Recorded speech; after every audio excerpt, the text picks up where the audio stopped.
Okay, there's one more thing that I want to do to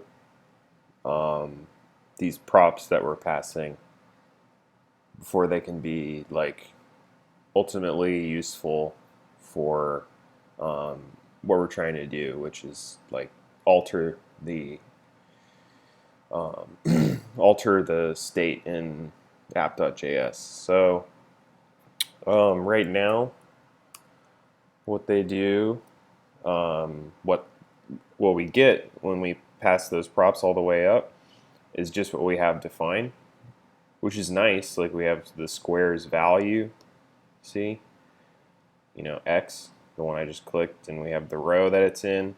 But you know, in app.js, you know, it'd be nice if we could have uh, numbers for each index in the board. So like a number for each row and then a number for the actual column that the piece that we're trying to, like a number for the square that we're trying to access. So we'll want to do a little bit of refactoring to accomplish that. It won't take much, honestly. Like we just have to kind of shift some values around. So I noticed that in the first map that I'm doing, where I'm mapping over the board array, I'm uh, I'm using I as the parameter for each index on props.board. And I noticed I also used I for each index on row. Now that's not going to break functionality because each of these arrow functions is what's called lexically scoped. They're scoped to their own little context. But just for the sake of clarity, um, I want to change this to J, just an alphabetical convention you'll see. So now each key in square is mapped to J, So we can be we can really be sure that it's the key from row, okay? And now what we can do is, instead of just passing the whole row, which is up here, the array of 3 squares, we can pass I, which is from here, right? And that'll be a lot more useful to us. Let's just take a look at that real quick. So once it re-renders, I'm going to click on this guy. So that's nice. Row is now a number, right? Because we just passed it I from up here. See that? Row 2, right? 0, 1, 2.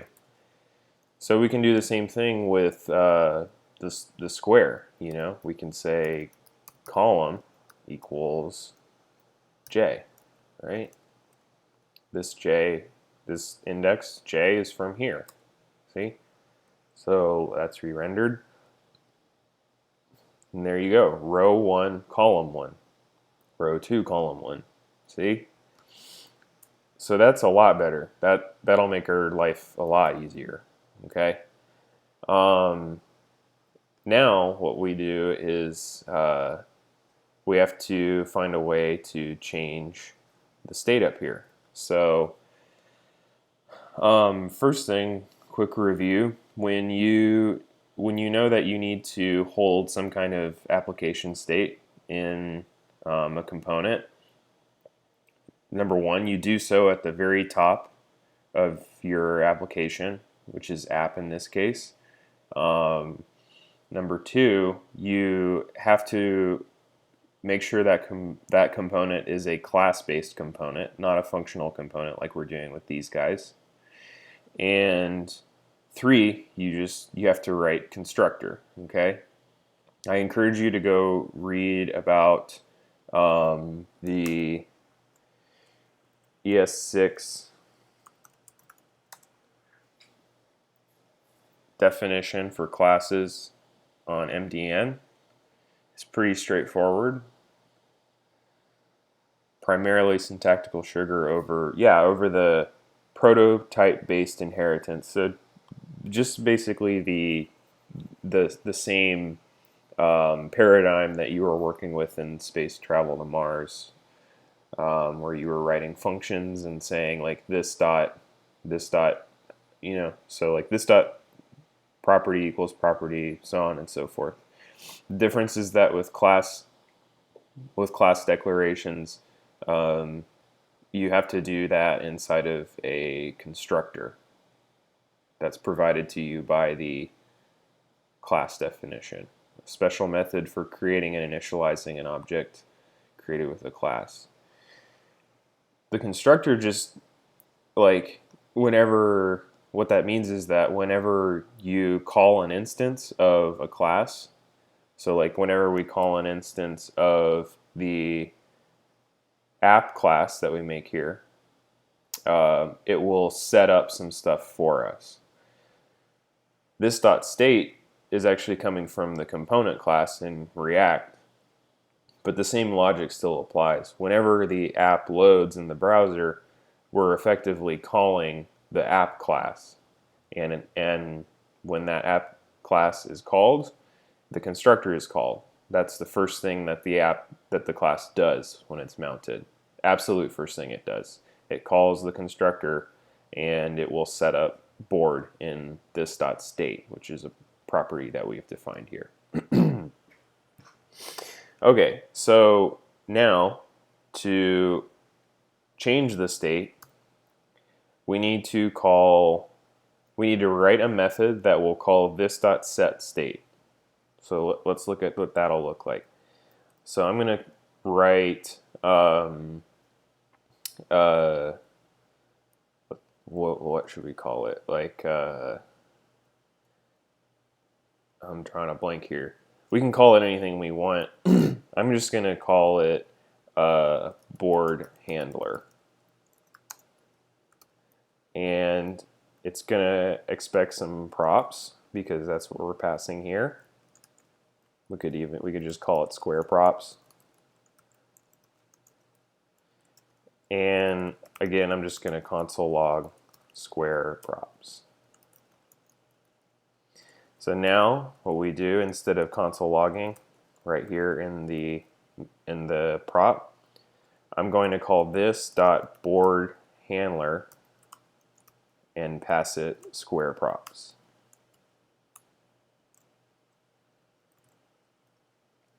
Now if we go in here, let the app re-render, same result, okay?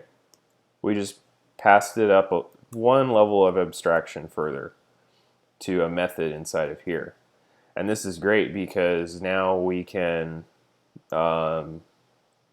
change things about the state. So let's just, I'm just going to set an arbitrary property in state so that we can see what this looks like.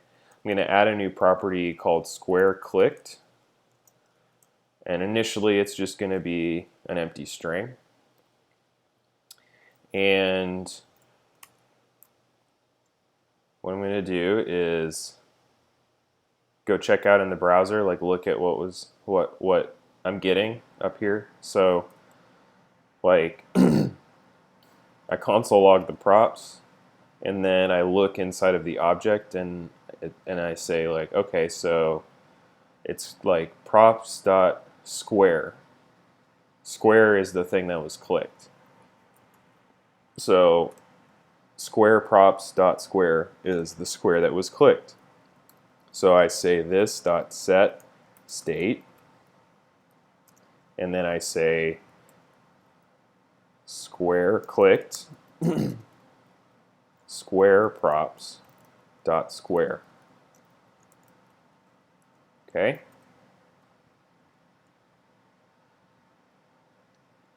So now when I do this, I can actually go into the React Dev Tools and look at the state and see what's changing. See that?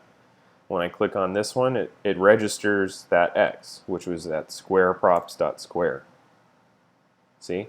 If I click on an empty square, it goes back to this. Okay. Now, a couple things. You cannot and should not say this dot state dot square clicked equals square props dot square. I don't even know if it'll let you do that. Let's try. Let's see what happens. Yes, it gives you an error. Do not mutate state directly. Use set state.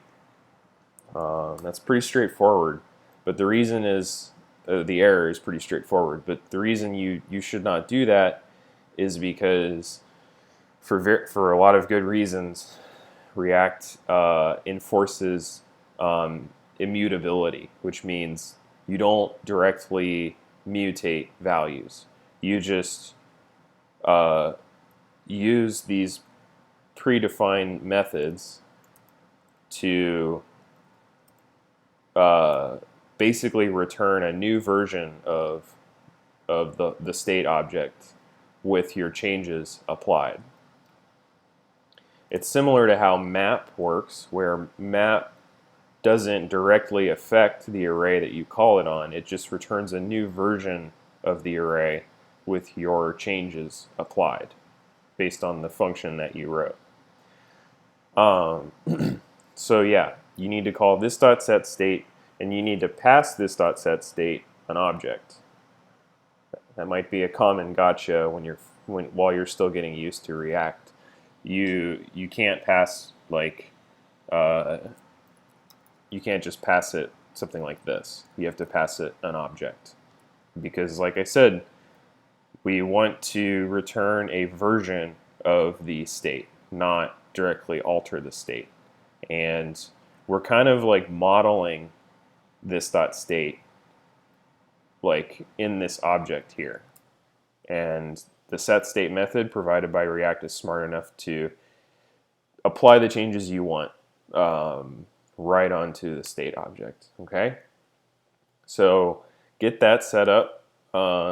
Make sure to do these refactoring steps here in board.js, and we'll come back and see about making the like actually changing the values in the state object. I encourage you to give this a shot on your own, setting the state of the X or whatever on your own. Okay, like placing the square on your own. I bet you can do it. So when we come back, we'll take a look at how to do that.